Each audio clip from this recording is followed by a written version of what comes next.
अपने चैनल गारो टॉकीज में। और आज मैं जिनके साथ बैठा हूँ गाजीपुर के एक और ऐसे कलाकार जिन्होंने मुंबई में आकर अपनी जड़ें जमाई, सीरियल्स में और वेब सीरीज करने जा रहे हैं। एक ऐसा सीरियल जो इस वक्त टीवी पर लगभग हर घर में देखा जा रहा है। मैं बात कर रहा हूँ मेरे साई सीरियल की। और कलाकार जो मेरे साथ बैठे हुए, हार्दिक स्वागत करता हूँ, जिनका नाम है हिमांशु राय। हार्दिक स्वागत है सर आपका। मेरे चैनल पर ज़्यादातर मैं उन लोगों के इंटरव्यूज करता हूँ जो गाजीपुर से निकले हैं और वो किसी न किसी क्षेत्र में जाकर उन्होंने अपना मुकाम हासिल किया है। तो सबसे पहले तो हार्दिक बधाई कि आप गाजीपुर से आकर आपने मुंबई में अपनी जड़ें जमाई है। धन्यवाद। खबर मिली कि मेरे साई हम देखा करते थे टीवी पर, और जब पता चला कि ये कैरेक्टर जो मेरे पीछे स्क्रीन पर है वो आप और आप गाजीपुर से हैं, बड़ी खुशी हुई। गाजीपुर में जो भी लोग देखते हैं उन्हें खुशी होती है। तो अब मैं चाहूँगा कि आप अपनी ही ज़बानी अपनी यात्रा बताएं कि शुरुआत कैसे हुई। 2015 में मैं फर्स्ट टाइम मैं दिल्ली गया और 8 महीने एक कोर्स था एक्टिंग का, RK film and media academy New Delhi में करोल बाग जगह है। वहाँ से मैंने एक्टिंग सीखी। हालांकि सीखना क्या, एक्टिंग तो अंदर से आनी चाहिए। तो वहाँ कोर्स की मैंने टेक्निकली, और फिर 2016 में मैं मुंबई आया। और मुंबई आने के बाद 1 डे 2 डे 2-3 1 डे 2 डे किया मैंने। कुछ पहला मेरा शो था 1 डे 2 डे का, जिसमें 8 सेकंड का रोल था। पहला रोल? हाँ, 8 सेकंड का रोल था। वो जब मैंने फेसबुक पर पोस्ट किया उसके स्क्रीनशॉट, तो लोगों को दिखाई नहीं कि मैं कब आया कब गया। हाँ, बेहद छोटा था वो, लेकिन शुरुआत के लिए क्योंकि अच्छा था। एक कौन सा सीरियल था? तू मेरा हीरो। ये शशि सुमित प्रोडक्शन का ये शो है जी। तो वहाँ से मैंने स्टार्ट किया, 1-2 1 डे 2 डे किया। फिर सावधान इंडिया किया, मुझे मिला एक अच्छा ब्रेक मिला। फिर ये वादा रहा किया मैं, उसमें भी एक कैमियो था। फिर MTV का गर्ल्स एंड टॉप किया। फिर स्टार प्लस पे एक और शो आता था 2016 में, चंद्र नंदिनी जी, बालाजी का शो है, उसमें मैंने किया था कैमियो। फिर उसके बाद ये मुझे शो मिला, क्योंकि मैंने सोच लिया था कि अब छोटा रोल नहीं करना है, क्योंकि अब मैं बड़े के लिए थोड़ा प्रिपेयर हो चुका था। 4-5 साल हो चुके थे इंडस्ट्री के। तो अब मैंने सोचा कि अब कुछ बड़ा करना है तो अपने पे टाइम देना पड़ेगा। तो मैंने खुद पे टाइम दिया, काम किया, और फिर अभी तो आप कंटिन्यू आ रहे हैं इसमें। हाँ, पिछले 3 साल से 3 साल होने हैं इसमें जी। सितंबर में हो जाएगा 3 साल। तो 3 साल करते करते कब बीत गए अभी पता भी नहीं चला। तो हर घर में देखा जाता है आपको, लोग हाँ। अप्रिशिएट करते हैं। बहुत साईं भक्त तो काफ़ी मैसेजेस भी करते हैं इंस्टा पे, ऐसे कहीं भी सोशल मीडिया पे लोग पहचान जाते हैं जो महाराष्ट्र जो साईं भक्त है, स्पेशली साईं भक्त। तो मुझे बहुत खुशी होती है। कह सकते हैं कि साईं भगवान का आशीर्वाद मिला। हाँ, मतलब कह सकते हैं, क्योंकि मैंने 3 जून 2019 को मैंने ऑडिशन दिया था और 23 जून को मैं लॉक हुआ था इस शो के लिए। तो जिस वक्त मैं शो में लॉक हुआ उस दिन बृहस्पतिवार था, और मेरी मम्मी गाजीपुर में एक साईं मंदिर है जी, शहर में ही है। शहर में ही है, गंगा किनारे। पूरा घाट पे। हाँ, तो उस मंदिर में ही मेरी माता जी थी और बोली आज तो बृहस्पतिवार है, आज के दिन तुम फाइनल हो गए। संयोग रहा ये। संयोग था एक, मतलब, और आशीर्वाद भी था, घर वालों का आशीर्वाद और कर्म। परेशानियाँ आई क्या आपको रोल्स को पाने में? कभी ऐसा कुछ लगा? नहीं, ऐसा शुरू में नहीं होता है। अगर आप एक करियर की शुरुआत करते हैं तो आपको जो भी मिलता है आपको करना चाहिए, आपको सीखने के लिए करना चाहिए मेरे हिसाब से। जी। अगर आप एक बड़ा एक्टर बन जाते हैं तो तब आपको अगर अच्छे रोल्स नहीं मिल रहे हैं तब आपको कठिनाइयाँ फेस होती हैं। अगर आपको अच्छे रोल मिल रहे हैं तो कोई दिक्कत नहीं है फिर। लेकिन अभी कुछ सीखने का है ज़िंदगी में, क्योंकि इस फील्ड में सीखना सबसे इम्पोर्टेंट है। तो मैं सीख रहा हूँ और कुछ यही होप है कि हम सब उत्तर प्रदेश से, और खासतौर पर वहाँ भाषा की बड़ी परेशानी है यहाँ के मुकाबले, कि फिल्मों में एकदम शुद्ध बोलनी पड़ती है। तो भाषा की कुछ दिक्कत आई? आपने सीखा, डिक्शन पे काम किया, ऐसा कुछ किया आपने कभी?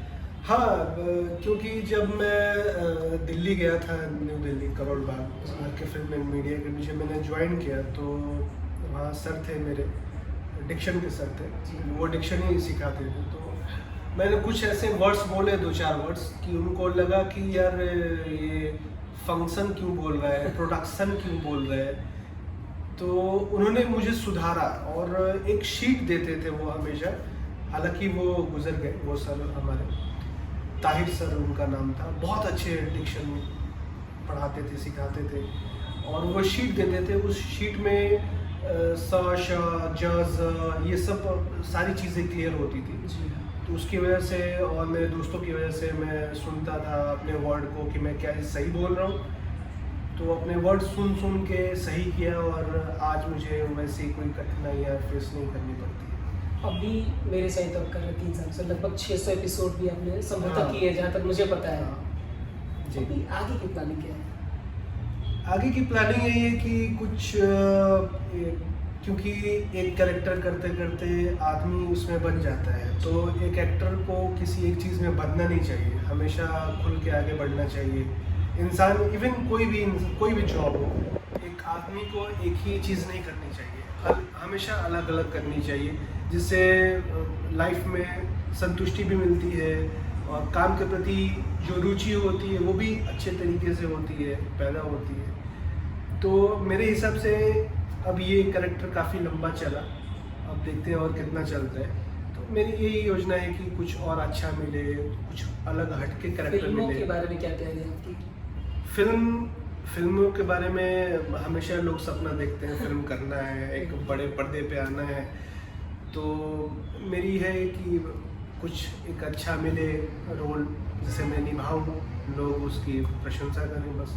अच्छा, कभी आपको लगा, मतलब क्या बचपन से ऐसा था कि गाजीपुर से निकलेंगे और फिर मुंबई चलेंगे, फिल्मों में काम करेंगे, सीरियल्स करेंगे, कभी प्लान था या अचानक ये सारी चीज़ें? नहीं, ऐसा कुछ प्लान नहीं था। कह सकते हैं कि एक रुचि थी। माता जी बोलती थी कि मैं मतलब इंजीनियर बनूं, हालांकि वो बोलती नहीं थी, एक था ग्रुप सर्कल में कि यार ये डॉक्टर बन रहा है, ये इंजीनियर बन रहा है, तुम भी जाओ इंजीनियरिंग करो। तो मेरा वो नहीं था कि मैं इंजीनियरिंग करूं, हालांकि मैंने इंडिया की प्रिपरेशन भी की है, national defence of academy. Personality तो आपकी थी कि आप जा हाँ, सकते हैं। तो पढ़ने में मैं अच्छा भी था, लेकिन ऐसा नहीं था कि मतलब मैं इन सब चीज़ों में ही जाऊँ। मैं सोचता था कुछ बड़ा करूँ, शुरू से ही था कि लोग मुझे देखे तो रुक जाए, और मतलब भीड़ थोड़ी बहुत ही सही, वो भीड़ इकट्ठी और मुझे अच्छा लगता है शुरू से ही। तो मैं 2004 में एक नाटक किया था, सरस्वती शिशु मंदिर में पढ़ता था मैं, गाजीपुर में? हाँ गाजीपुर, मोहम्मदाबाद धारानगर है, वो धारानगर में है, सरस्वती शिशु मंदिर धारानगर। तो वहाँ का मैं एनुअल फंक्शन में मैंने अंग्रेज़ का रोल किया था, और वो लोग काफ़ी लोगों को वो पसंद आया रोल। फिर मैंने एक और रोल प्ले किया 2005 में, वार्षिक उत्सव में ही प्ले किया था, तो वो भी काफ़ी लोगों को पसंद आया। तो बैक टू बैक मैं किया, और उसके बाद कुछ साल गैप हो गए। गैप होने के बाद फिर यही सब प्रिपरेशन वगैरह ये सब, तो मेरा मन नहीं लगा कि यार ये सारी चीज़ें ना मेरे लिए नहीं है। अब कुछ अच्छी चीज़ें, मतलब एक्टिंग करनी है मुझे, क्योंकि जो मैं 2004 में किया करता था वो मुझे ना अच्छी लगती थी, इन सब चीज़ों से जो मैं उस समय कर रहा था, प्रिपरेशन वगैरह। तो मैं सोचा यार एक्टिंग करनी चाहिए, और मैंने तुरंत गूगल पे सर्च किया, और मैं अपने पेरेंट्स को बहुत ही भगवान समझता हूँ, क्योंकि उन्होंने हमेशा मुझे अकेला छोड़ा है कि जा बेटा अकेला ही तू कर, जो इच्छा हो। हाँ कर सकते हो, और सपोर्ट था। और ऐसा भी कह सकते हैं कि उन्होंने हमेशा मुझे अकेला छोड़ा है, कि मैं अकेला ही जाता था, एडमिशन खुद अकेले ही जाता करता था, मैं दिल्ली भी अकेला ही गया, कोई मेरे साथ नहीं गया, कि ये अपने दम पे कुछ कर पाए, अकेले ये सर्वाइव कर पाए। क्योंकि लोगों के साथ मैंने देखा है अक्सर कि मेरे फ्रेंड्स के साथ उनके पेरेंट्स भी आ रहे हैं एडमिशन के लिए, लेकिन मेरे साथ नहीं था। उन्होंने मुझे पहले से ही बोल्ड बना दिया, मजबूती आ गई, साहसी बना दिया। तो वो मेरे लिए बहुत ही अच्छा था कि आज भी मैं अकेले रह सकता हूँ, कहीं भी रह सकता हूँ, और ऐसा कुछ है नहीं। तो फिर वहाँ से ये सब चीज़ें हुई और अभी अच्छा, नए कलाकार जो मुंबई आते हैं उनके लिए बस एक ये सवाल कि वाकई अभिनय सीखना ज़रूरी है क्या? अभिनय बहुत ही कठिन वर्ड है, इसलिए कठिन वर्ड है, मैं इसको क्लेरिफाई करना चाहता हूँ।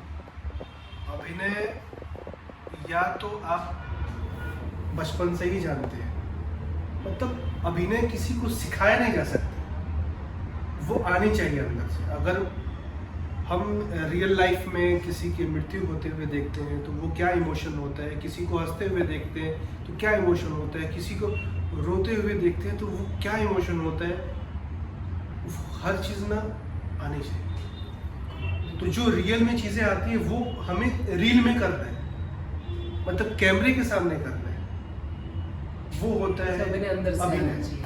वो होता है अभिनय। एक रियल अभिनय और एक रील अभिनय। रियल मतलब अभी हम दोनों बात कर रहे हैं, वो एक तरह से रियल अभिनय भी है और रील अभिनय भी है। तो ये चीज़ रियल मतलब अभिनय अंदर से आनी चाहिए, पैशन तो होना ही चाहिए। हिंदी की पकड़ होनी चाहिए, जो हमारे बचपन में पढ़ाया गया अलंकार एंड रस, 9 रस जो होते हैं जी, उन्हें हमें जानना ज़रूरी है। तो आप कर सकते हैं, ऐसा नहीं है, हर इंसान के अंदर एक न एक कलाकार छुपा हुआ है, वो कर सकता है, चाहे तो कर सकता है। ऐसा नहीं है कि अभिनय सीखी नहीं जा सकती है, कर सकते हैं, लेकिन उसके लिए आपको ठटोलना पड़ेगा अपने इंसान को कि हाँ यार, ये मैं करने जा रहा हूँ, रील पे करने जा रहा हूँ, तो मुझे वो असली चीज़ मुझे दिखानी है, तो वो भी नहीं, बस। ढेर सारी जानकारी मिली, आज आपसे अपना अनुभव भी साझा किया आपने। हमारे साथ थे आज गाजीपुर के एक और गौरव, लगातार हम मिलते रहते हैं वीडियोस के माध्यम से।